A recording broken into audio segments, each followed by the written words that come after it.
Guys, स्वागत है आपका अपने यूट्यूब चैनल स्टडी विद अमन कुल में। आज हम लाए हैं director of education GNCT of Delhi की असेसमेंट वर्कशीट नंबर 5 जो कि क्लास 9 के बच्चों के लिए। सब्जेक्ट आपका साइंस है। डेट है जिसकी 16 सितंबर 2021। आप अपना नेम और अपनी क्लास टीचर का नेम लिखेंगे तो आपको करेक्ट ऑप्शन के आगे टिक कर देना है।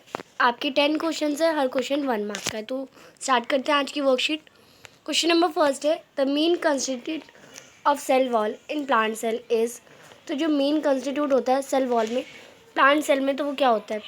स्टार्च होता है, प्रोटीन होता है, सेलुलोज होता है, या स्टार्च और प्रोटीन यानी बोथ ए और बी होता है, बोथ ए और सी होता है। तो जो मेन कंस्टिट्यूट होता है सेल वॉल में, जो कि प्लांट सेल में होता है, वो सेलुलोज।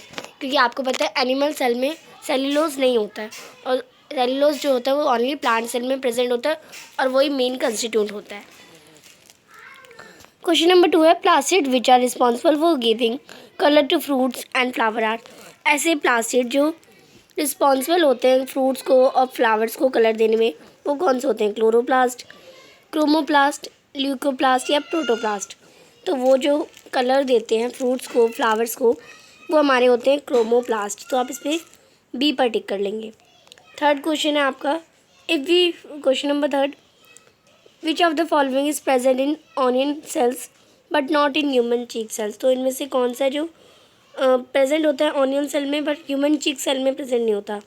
तो सेल वॉल, न्यूक्लियस, साइटोप्लाज्म या प्लाज्मा मेम्ब्रेन। तो आपको पता है वो जो हमारा सेल वॉल होता है वो ह्यूमन चीक सेल में नहीं प्रेजेंट होता, जबकि ऑनियन सेल में प्रेजेंट होता है। तो फर्स्ट का आपका सी हो जाएगा, सेकेंड का बी हो जाएगा, और थर्ड का आपका ए हो जाएगा। फोर्थ क्वेश्चन देखते हैं। फोर्थ क्वेश्चन है आपका, if we place some red blood cells in the following solution in which of the solution the cell increase in size. यानी अगर हम रेड ब्लड सेल को किसी सॉल्यूशन में डालें, इन ये जो आपको 4 ऑप्शन दे रखे हैं, ये 4 सॉल्यूशन है, तो किन में रेड ब्लड सेल का सॉल्यूशन बढ़ेगा? हाइपोटोनिक सॉल्यूशन में, या हाइपोटोनिक सॉल्यूशन में, या दोनों में ही, या आइसोटोनिक सॉल्यूशन में? तो आप देखेंगे हमारा जो रेड ब्लड सेल है वो हमारे हाइपोटोनिक सॉल्यूशन में बढ़ेगा, इंक्रीज़ होगा। तो इसमें आपका बी जो ऑप्शन है वो आपका करेक्ट हो जाएगा। इस पर आप बी पे टिक कर लेंगे। फिर नेक्स्ट फिफ्थ क्वेश्चन देखते हैं। फिफ्थ क्वेश्चन हमारा, which of the following is an example of a single cell that does not function as a fully fledged organism. इनमें आपको बताना है कि कौन सा सिंगल सेल है पर उसके जो फंक्शन होते हैं वो फुली फ्लेज्ड ऑर्गेनिज्म की तरह नहीं होते। तो आपको पता है अमीबा जो होता है और पैरामीशियम सिंगल सेल तो होते हैं, पर इनके जो फंक्शन होते हैं वो फुली फ्लेज्ड ऑर्गेनिज्म की तरह ही होते हैं। तो ये दोनों तो नहीं होंगे। आपको पता है हमारा जो वाइट ब्लड सेल है वो सिंगल सेल होती है, और उसके जो फंक्शन होते हैं फुली फ्लेज्ड ऑर्गेनिज्म की तरह नहीं होते, यानी वो सारे फंक्शन तो नहीं कर सकती। तो इसमें आपका ए आपका ऑप्शन करेक्ट हो जाएगा। तो आप इसमें ए पर टिक कर लेंगे।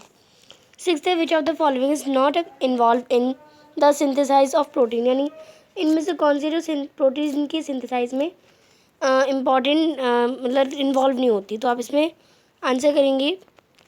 फर्स्ट ऑप्शन है रफ ER यानी rough endoplastic reticulum, smooth endoplastic reticulum, ribosome या गोल्गी बॉडी। तो आपको पता है ये जो हमारा स्मूथ एंडोप्लास्टिक यानी स्मूथ ER होती है वो इन्वॉल्व नहीं करती प्रोटीन के सिंथेसाइज में।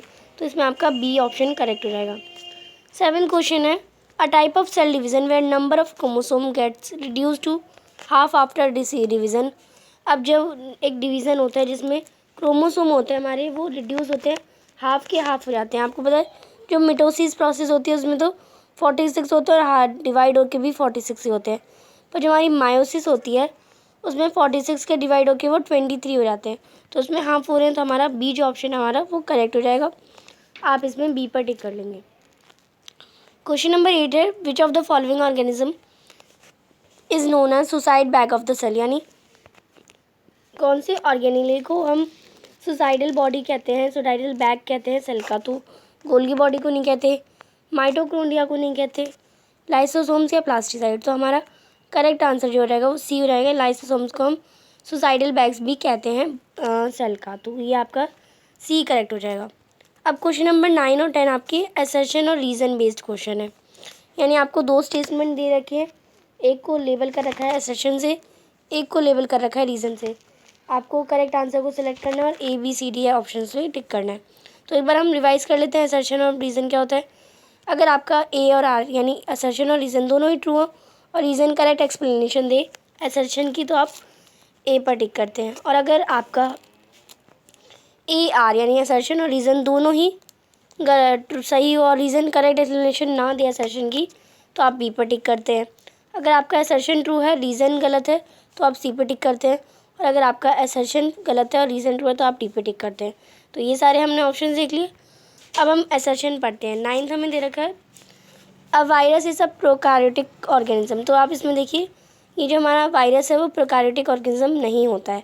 तो ये तो हमारा, आपको पता है, असर्शन तो हमारा गलत है।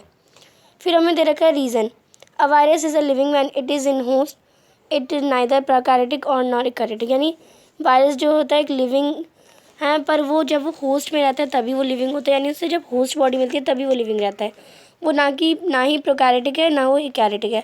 तो इसमें आप देखिए, जो रीज़न है वो हमें सही बता रखा है, पर हमें जो असर्शन है वो गलत बता रखा है। जब हमारा असर्शन गलत हो, रीज़न सही हो, तो हम डी पर टिक करते हैं। तो इसमें आपका डी ऑप्शन जो है वो करेक्ट हो जाएगा। फिर क्वेश्चन नंबर 10 है, mitochondria is known as power house of the cell. तो हाँ, माइटोकॉन्ड्रिया को हम power house of the cell भी कहते हैं। फिर रीज़न हमें बता रखा है ATP is produce by mitochondria, यानी पावर हाउस इसलिए कहते हैं क्योंकि एटीपी प्रोड्यूस होती है माइटोकॉन्ड्रिया में। तो आप देखिए, इसमें हमारा असर्शन भी सही है और रीज़न भी सही है, और रीज़न करेक्ट एक्सप्लेनेशन भी दे रहा है असर्शन की। तो आप किस पे टिक करेंगे? ए पर टिक करेंगे। तो 9th का आपका डी हो जाएगा और 10th का आपका ए हो जाएगा। आज की आपकी वर्कशीट वो बहुत आसान सी कंप्लीट होती है। आई होप आपको अच्छे से वर्कशीट समझ आ गई होगी। अभी तक आपने मेरे चैनल को सब्सक्राइब नहीं करा है तो प्लीज़ मेरे चैनल को सब्सक्राइब ज़रूर करें और उसके बाद आने वाले बेल आइकन को प्रेस करें। ये वीडियो अच्छी लगी तो इसे लाइक करिए, दोस्तों के साथ शेयर करिए, और आपने अभी तक हमारा टेलीग्राम ग्रुप ज्वाइन नहीं किया तो आपसे ज्वाइन कर सकते हैं। साथ ही आप हमें इंस्टाग्राम पे भी फॉलो कर सकते हैं। Thanks for watching, bye bye guys.